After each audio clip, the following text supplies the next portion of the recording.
Amici di Storie Fuori Gioco, ben ritrovati in un nuovo appuntamento con Football Mystery, la webserie che racconta storie curiose, singolari, a volte incredibili del mondo del calcio. Questa volta ci concentriamo su quello che potrebbe essere il più grande calciatore della storia che abbia mai calcato i campi di calcio nei dintorni della capitale. Non stiamo parlando però del divino Falcao o dei campioni della Roma anni 80, né della Lazio del 2000 deliziata dalle giocate di Roberto Mancini, Pavel Nedved e Juan Sebastian Veron. Il più grande potrebbe essere passato fugacemente tra i dilettanti in un piccolo paese. Non ci credete? Lo farete quando avrete ascoltato la storia di Garrincha a Sacrofano.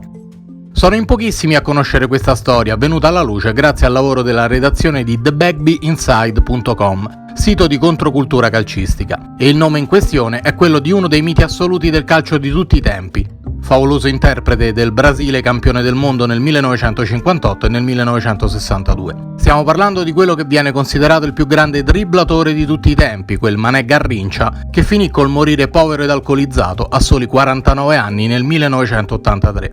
Ma come ci è arrivato Garrincha a Sacrofano? Nonostante un carattere estroso e naif, generoso e ingenuo fuori quanto scaltro e geniale in campo, tra la fine degli anni 50 e l'inizio dei 60, Garrincha era una stella di prima grandezza. Nato con una malformazione che gli aveva causato una differenza di 6 cm di lunghezza tra una gamba e l'altra, oltre a problemi al bacino, Mané sfruttò questa particolarità e grazie alle cure riuscì non solo a giocare a calcio, ma a rendersi imprendibile per qualsiasi avversario, grazie alla classica andatura ciondolante. È stato il primo rifinitore di assist per il giovane Pelé, anche se l'alleanza nella Seleção era solo una pausa nell'eterna rivalità che vedeva Orei, simbolo del Santos, e Mané del Botafogo. La storia portata alla luce da TheBagbyInside.com non trova però nel suo scenario iniziale un campo da calcio, ma nel pieno del personaggio Garrincha c'è il fumoso scenario di un nightclub, fumo, whisky e una meravigliosa ballerina e cantante, Elsa Soares. È il 1969 e la carriera del ragazzino che dalla favela di Pau Grande ai bordi di periferia di Rio de Janeiro era arrivato a toccare il tetto del pianeta per 2 volte, vincendo anche il mondiale cileno del 1962 da capocannoniere, è ormai al tramonto.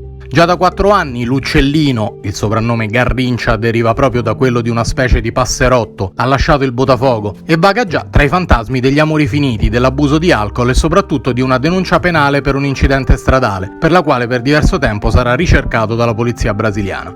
Elsa Soares è una soubrette molto richiesta in Europa e a Roma all'epoca la dolce vita è in piena espansione. Mané decide di seguire Elsa e prova a costruirsi un angolo di pace a Tor Vaianica. Lei balla nei locali della Roma bene, lui si accontenta di un modesto salario corrisposto dall'Istituto Brasiliano del Caffè in Italia, per il quale accetta di fare da testimonial. Il calcio sembra essere un ricordo lontano. Ma anche a Roma gli amici e gli estimatori non mancano. Uno di essi, il leggendario bomber della Roma, nonché ex compagno di squadra di Garrincha al Botafogo, Dino da Costa, ha appeso le scarpe al chiodo da un po' e nel 1970 si trova ad allenare per diletto proprio il Sacrofano.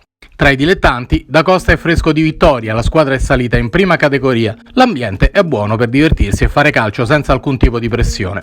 L'ideale per far ritrovare all'amico Mané, col passare del tempo nella sua permanenza a Roma, di nuovo persosi tra i demoni dell'alcol e l'amore burrascoso per Elsa, quella allegria del popolo del quale lui si è sempre reso orgoglioso ambasciatore. Garrincha è nato povero, sa che probabilmente povero morirà e che l'unica missione nella vita che gli abbia dato soddisfazione è stata quella di regalare allegria attraverso il calcio ai poveri come lui.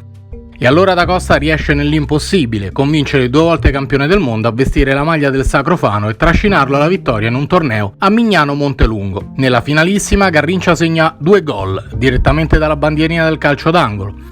Nonostante sia appesantito, non allenato e sfrutti tutti i momenti liberi possibili per attaccarsi alla bottiglia, la sua classe e la sua genialità in campo lo rendono una sorta di fenomeno paranormale in mezzo a quei volenterosi dilettanti. Quella manciata esigua di partite viene quasi persa nella memoria, tanto che questa storia viene tramandata attraverso i racconti di chi era lì, perché negli almanacchi ovviamente non ve n'è traccia.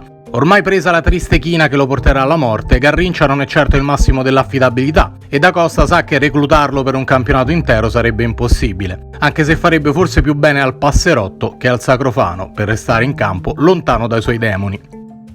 Qui riposa in pace colui che fu la gioia del popolo, Mané Garrincha, recita la scritta sulla lapide del campione. Quei 2 gol dalla bandierina col Sacrofano restano una perla inestimabile, sepolta nella nebbia della sua storia italiana. A Roma vederlo in campo è stata una rarità, molto più frequente era possibile osservarlo rincorrere Elsa nei locali notturni della capitale. Mentre lei lavorava, a volte se ne andava a Campo dei Fiori a palleggiare o a improvvisare partitelle con i ragazzetti del luogo, con una folla che puntualmente si radunava ad osservare quello sbalorditivo giocoliere senza sapere di avere davanti agli occhi il grande Garrincia, magari ammirato in televisione, quando ancora assistere ad una partita internazionale era un evento che faceva radunare le persone nei bar, nelle finalissime mondiali del 58 e del 62. E allora, tornando all'inizio, a Sacrofano hanno una carta unica da giocarsi nelle disfide da bar. Lazio e Roma hanno avuto campioni amati, vincenti, a volte anche invidiati dai più grandi club del mondo, ma non possono dire di aver visto con i loro occhi la gioia del popolo in azione. Se il video ti è piaciuto, non dimenticare di lasciare un like e di iscriverti al canale per essere sempre aggiornato sui prossimi appuntamenti di Football Mystery. Alla prossima!